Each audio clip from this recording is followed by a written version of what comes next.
नमस्कार, मी कोमल. आज आपण बघणार आहोत मूग डाळीचे डोसे कसे बनवायचे ते. अगदी सोपी रेसिपी आहे. तर डोसे बनवण्यासाठी हे बघा, ही मूग डाळ मी 1 तासभर भिजत ठेवलेली आहे. कोमट पाण्यामध्ये भिजवली होती. लगेच भिजते ही डाळ. आणि नाश्त्याला समजा काय नसेल बनवायला तर काय बनवायचं असं बऱ्याचदा प्रश्न पडतो. तर आपल्याकडं डाळ ही नेहमी असतेच. तर या मूग डाळीचे डोसे खूप छान लागतात खायला. तर हे डोसे आपण बनवू शकतो, अगदी झटपट तयार होतात. चला तर मग रेसिपीला सुरुवात करूया. तर हे बघा, मुगाची डाळ आहे ती मी मिक्सरच्या भांड्यात काढून घेतलेली आहे. आलं घेतलेलं आहे मी थोडंसं, ते आलं टाकून घेते. हिरवी मिरची टाकणार आहे मी आणि थोडंसं लसूण टाकायचं आहे. थोडीशी हळद टाकते मी. आता मिक्सरच्या भांड्यामध्ये थोडंसं पाणी टाकायचं आणि अगदी बारीक असं हे बॅटर आपल्याला तयार करून घ्यायचं आहे डोसा बनवण्यासाठी. तर हे बघा, अशा पद्धतीनं मी ही मुगाची डाळ आहे ती मिक्सरला बारीक करून घेतलेली आहे. अगदी बारीक अशी पेस्ट केलेली आहे, तुम्ही बघू शकताय. अजिबात डाळ वगैरे कुठे मोठी राहिलेली दिसत नाही. हे बघा, डोश्यासाठी बॅटर मी तयार करून घेतलेलं आहे. हे बघा, आता याच्यामध्ये मी थोडासा खायचा सोडा टाकते आणि चवीनुसार मीठ टाकून घ्यायचं आहे.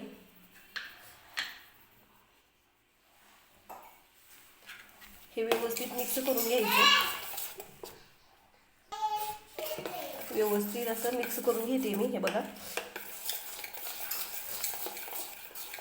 तर 5 मिनिटं फक्त मी हे झाकून ठेवणार आहे. तोपर्यंत मी खोबऱ्याची चटणी बनवून घेणार.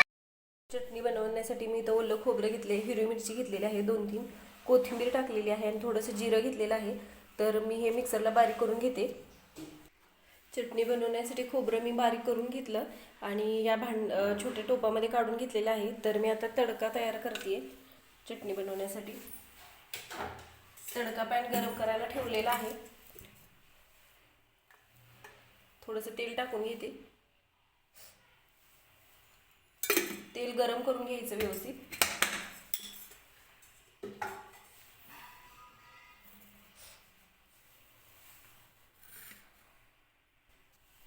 तर सुरुवातीला मी तेलामध्ये मोहरी टाकून घेते.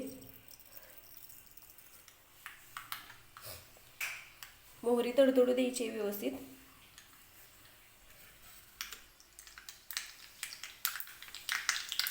गॅस बंद करून घेते. थोडंसं जिरं तेलामध्ये टाकते.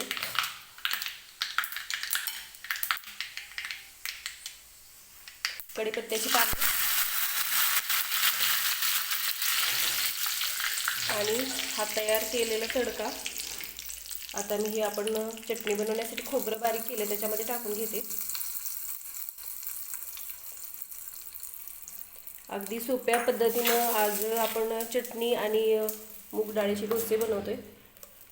हे बघा, अगदी छान असा वास सुटलेला आहे तडका ज्यावेळेस आपण चटणीमध्ये टाकला त्याच्यानंतर.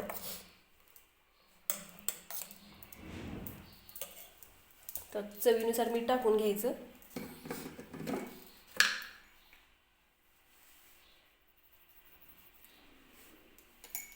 आणि परत एकदा मिक्स करून घ्यायचं व्यवस्थित. तर तयार आहे डोश्यासोबत खाण्यासाठी खोबऱ्याची चटणी. आपण डोसे बनवून घेणार आहोत. तर त्यासाठी मी डोस्याचा तवा ठेवलेला आहे गरम व्हायला. तवासुद्धा गरम झाला आहे. तव्यावरती थोडंसं पाणी टाकून घ्यायचं, म्हणजे टेम्परेचर मेंटेन होतं तव्याचं आणि डोसे छान बनतात. तर तेल वगैरे लावायचं नाही.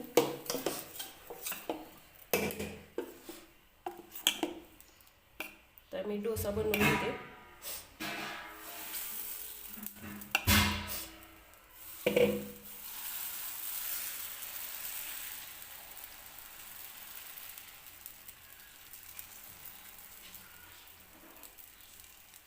तर हे बघा, अशा पद्धतीने मी हे डोसे बनवते. तर छान अशी जाळीसुद्धा सुटलेली आहे, तुम्ही बघू शकताय डोश्यांना. तर मीडियम गॅसवरतीच हे डोसे आपल्याला पचवून घ्यायचे आहेत.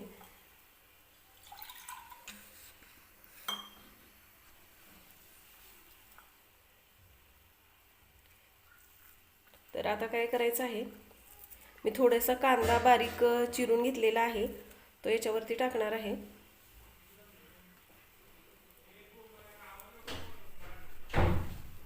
थोडेसे टोमॅटो आणि बारीक कट केलेली कोथिंबीर सुद्धा मी टाकते. डोसा व्यवस्थित पचवून घ्यायचा आहे आपल्याला. तर कांदा टोमॅटो खूप छान लागतात ह्या डोस्यासोबत. तर अशा पद्धतीने हे डोसे बनवायचे मूग डाळीचे. तर किती छान दिसतोय हा डोसा, तुम्ही बघू शकताय. तर हलका हलका असं मी उलताण्याने हे कांदा वगैरे खाली असं डोश्यावरती लावून घेते. हे बघा अशा पद्धतीनं, म्हणजे कांदा वगैरे निघणार नाही त्यावरती. आणि एकाच बाजूने हा डोसा आपण पचवून घेणार आहोत. तर हे बघा अशा पद्धतीनं. तर वरून थोडंसं तेल लावायचं.